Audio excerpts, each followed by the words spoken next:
Carol, o tema do nosso artigo de domingo, Glowtox. Me fala um pouquinho das suas primeiras impressões sobre o tema. Então, esse é um artigo que foi escrito por uma cirurgiã plástica aqui brasileira. Ela propõe uma técnica tripla de associação de uso de toxina normal para glabela, frontal e periorbicular dos olhos, associado a uma terapia uma mesoterapia com NCTF e depois uma terceira etapa onde ela faz a associação de 40 unidades dessa toxina em 2 ml de NCTF, rediluída, né, no NCTF, e aplicada de forma intradérmica. Alguns pontos que eu levo em consideração primeiro, um artigo de uma autora, a gente tem a mesma pessoa que fez a intervenção, é a pessoa que avaliou. Ele é um artigo que ele não traz dados quantitativos, e sim só qualitativos, então é avaliado por escala gás, grau de satisfação, então percepção clínica, atenção, onde a gente tem um viés, né, de percepção e não de um estudo quantitativo, onde teve o uso de um equipamento que pudesse realmente medir o quanto essa pele está mais hidratada, o quanto essa Não pele houve objetividade, né, no método de avaliação. Não houve. Não houve, por exemplo, grupo controle, grupo placebo. Não é houve comparativo. aplicação de... O ideal seria um estudo com 4 grupos, concorda? Sim. Só toxina, só NCTF, toxina e NCTF, consultas distintas, e toxina e NCTF na mesma consulta. Isso a gente considerando que existe segurança na mistura, porque o artigo também não cita nenhum teste para saber se mudou difusão, mudou propriedades físico-químicas, estabilidade de toxina botulínica, nada disso foi feito. Não. E a gente não pode esquecer que a Anvisa, toxina é um medicamento, não é um produto para a saúde, tem muito mais critério, tem bula, e a Anvisa só regulamenta o diluente para toxina sendo soro fisiológico. Então, a gente não tem a autonomia para fazer com outro diluente e dizer que ele vai estar estável também nesse outro diluente. Tem outros fatores também, Pedro. Por exemplo, o estudo foi avaliado só até 60 dias. Então, eu não posso informar que realmente ele foi seguro, esse protocolo foi seguro, porque 60 dias é um prazo muito pequeno ainda para a gente fazer essa avaliação. Ela também coloca que houve uma melhora das rugas, das linhas finas, mas ela está fazendo, mesmo que usando esses 2 protocolos isoladamente, né, só a toxina intramuscular e o NCTF puro, a nível intradérmico, ela está tendo uma melhora já por essas 2 etapas iniciais. A terceira etapa que ela faz, que já é essa rediluição, ela é um complemento. Então, qual é a garantia que nós temos que essa etapa deu realmente o diferencial no resultado encontrado? Uma dúvida minha, é essa terceira etapa que é denominada Glowtox ou o protocolo completo é denominado Glowtox? O que hoje, o Glowtox é um nome que ele é muito mais comercial, que já está no mercado, alguns profissionais fazem e intitulam como Glowtox o produto utilizando só a toxina mais o NCTF em 2 etapas distintas, sem diluição única, sem homogeneizar a toxina no NCTF, diluir a toxina no NCTF. E tem profissionais que usam o Glowtox como se fosse essa técnica. Então, na verdade, não é um nome que a doutora, a autora desse artigo, criou por causa da técnica dela em 3 etapas. É algo que veio do mercado, dizendo que vai trazer esse resultado da melhora da qualidade da pele associada à miomodulação, né? Fazendo com que você tenha esse resultado somatório. Então, o que é questionável, então, Carol, é justamente a terceira etapa. Sim. É a parte mais questionável. Porque, assim, o NCTF em si, o NCTF é composto de ácido hialurônico, aminoácidos, minerais, enzimas. Tem bastante literatura, inclusive separei até um artigo aqui em 2023, com 146 pacientes, um estudo randomizado, que comparou a aplicação de um creme e no outro grupo a aplicação de um creme mais o NCTF. Eles foram acompanhados por 4 meses e tem diversos artigos mostrando a melhora dérmica por conta do NCTF. Milhões de artigos mostrando, consolidando a toxina botulínica como um neuromodulador. Uhum. Então, são produtos já consagrados que poderiam trazer benefícios sendo usados em momentos distintos. O que eu não consigo entender é essa necessidade de misturar artesanalmente esses produtos. Exato. Eu vou te dar um exemplo básico. Você toma um cafezinho depois do almoço? Tomo. Come lá o que você come aí na sua região? Aqui é arroz, feijão, Um tomatinho, carne, Arroz, feijão, tomatinho ou carne e depois um cafezinho. um cafezinho. Então, por que você não joga o café no prato de comida? Sim. Você Faz... entende? Por que eu não posso usar toxina botulínica e depois, na mesma sessão ou em outra sessão, usar o NCTF? Que necessidade é essa? Entendeu? Você gosta do cafezinho, gosta do arroz e feijão, mas se você misturar o arroz e feijão dentro do mesmo prato, junto com o cafezinho, não vai ficar legal. Então, esse artigo, ele não consegue nem provar que fica legal, porque eu não vejo nada na formulação do NCTF que melhore ou que faça, que influencie de maneira positiva o efeito do neuromodulador. Eu tenho a toxina que só tem a autorização para ser diluída no soro. Por que que eu vou fazer essa mistura toda, mas sem nenhuma base para que você possa correr o risco de fazer uma diluição da toxina associada ao NCTF? Na realidade, o que eu vejo isso é a necessidade de criar novidades. O NCTF não é novidade, a toxina botulínica não é novidade, e eu não sei que tipo de estratégia de venda o pessoal vive para viver de novidade. Porque se o ser humano realmente precisasse de novidades para motivar uma venda, para motivar a vida, não existia casamento. Não sei qual é a necessidade. Por exemplo, eu tenho uma clientela fiel e eu não vivo inventando novidade. Tem gente que me procura para fazer ano após ano, exatamente a mesma coisa. Eu não tenho nada novo. A pessoa chega lá, o que tem de novo aí, doutor? Nada. Vamos sentar aqui e fazer o que a gente sempre faz. E que dá Pronto. certo. Não, tem novidade? Sim, desde que esteja comprovação. Mas assim, não é a ânsia pela novidade que faz o paciente querer ficar comigo ou não.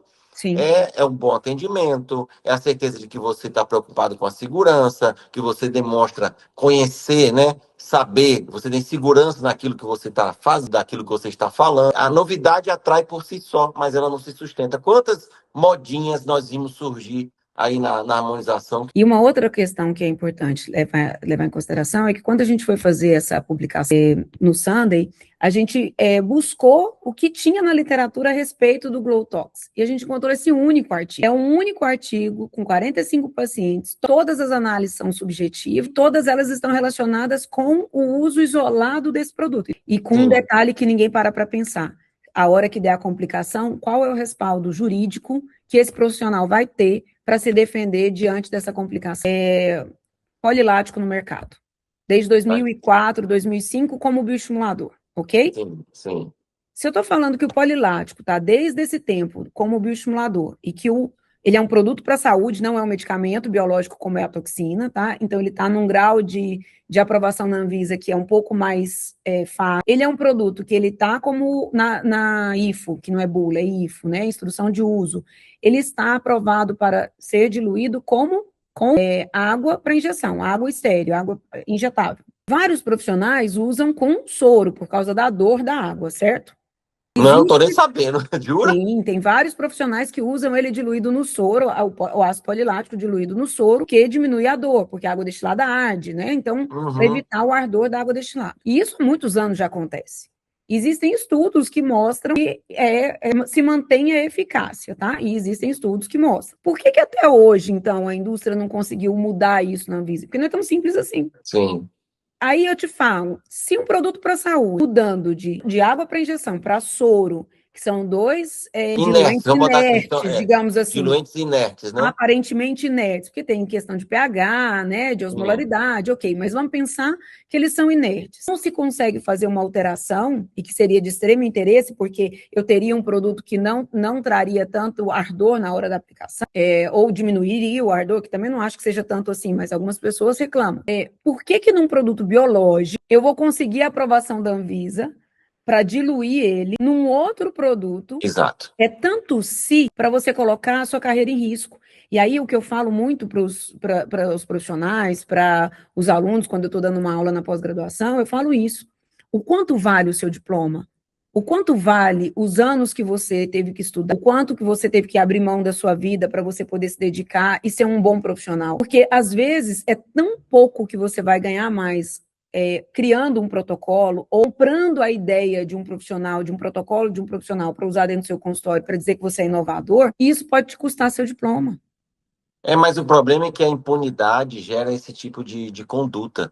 A partir do momento que você vai num dos maiores congressos de harmonização e a palestrante sobe no palco e manda você diluir toxina botulínica com GH cobre, e ela não sai de lá algemada, então o profissional comum também se sente estimulado. Se fulana faz abertamente e nunca deu problema, não está presa, que era o lugar dela, então eu posso também fazer. Eu arrisco dizer, Pedro, que as pessoas nem param para pensar nisso. É que se essa pessoa está lá no palco e ela tem um nome midiático e ela está dizendo, aquilo passa a ser uma verdade absoluta. E o que eu estou convidando as pessoas a fazer, que nós, como canal Hoff Científico, convidamos as pessoas a fazerem, é ter o senso crítico. Então, não é acreditar em absolutamente tudo que você escuta dos profissionais e levar em consideração a sua carreira. Então, nosso convite é, toda vez que vocês verem algo que seja muito inovador, muito diferente do trivial, primeira coisa, consulta se tem aprovação. É muito simples, o site da Anvisa é extremamente amigável, é friendly, eu falo. É só você jogar consulta Anvisa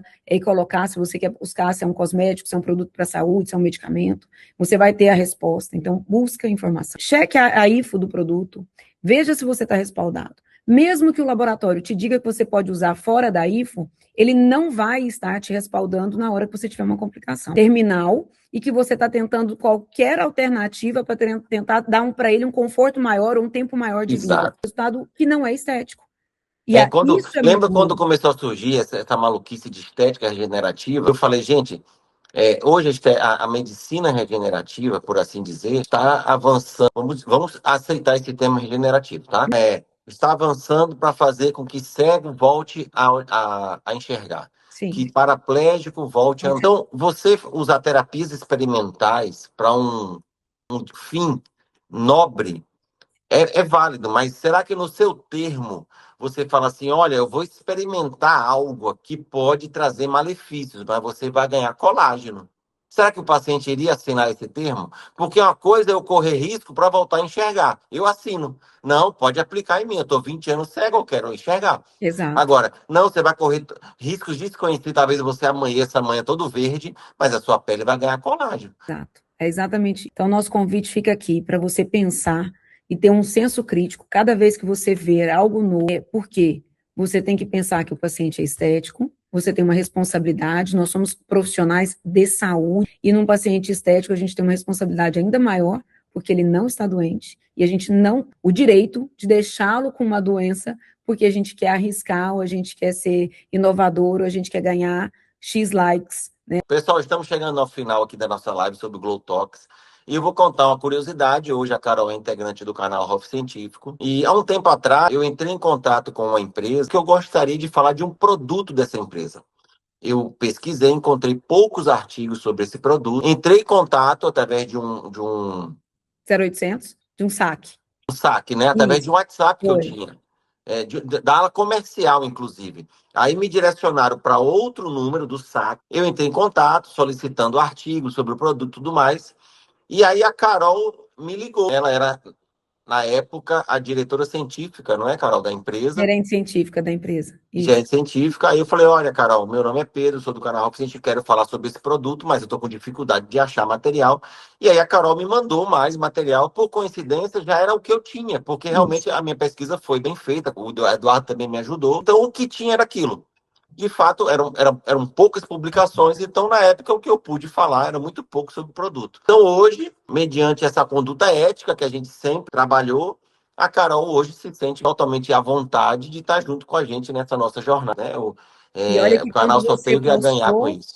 e olha que quando você postou, a minha vontade era de ir aí, Ilhéus, atrás de você, hein? Bom, Estar aqui unidos com esse propósito, e eu acho que é isso. A gente tem um propósito igual, né? O propósito de nós quatro do canal é o mesmo, que é de democratizar a ciência, de trazer isso com uma linguagem palatável, mas sempre a gente está falando com algo que está respaldado na literatura científica e que tenha robustez essa literatura, porque a gente também sabe que publicação é muito fácil hoje em dia, mas publicação de qualidade não é para todo mundo. exatamente. Obrigada e até a Tchau, próxima. tchau.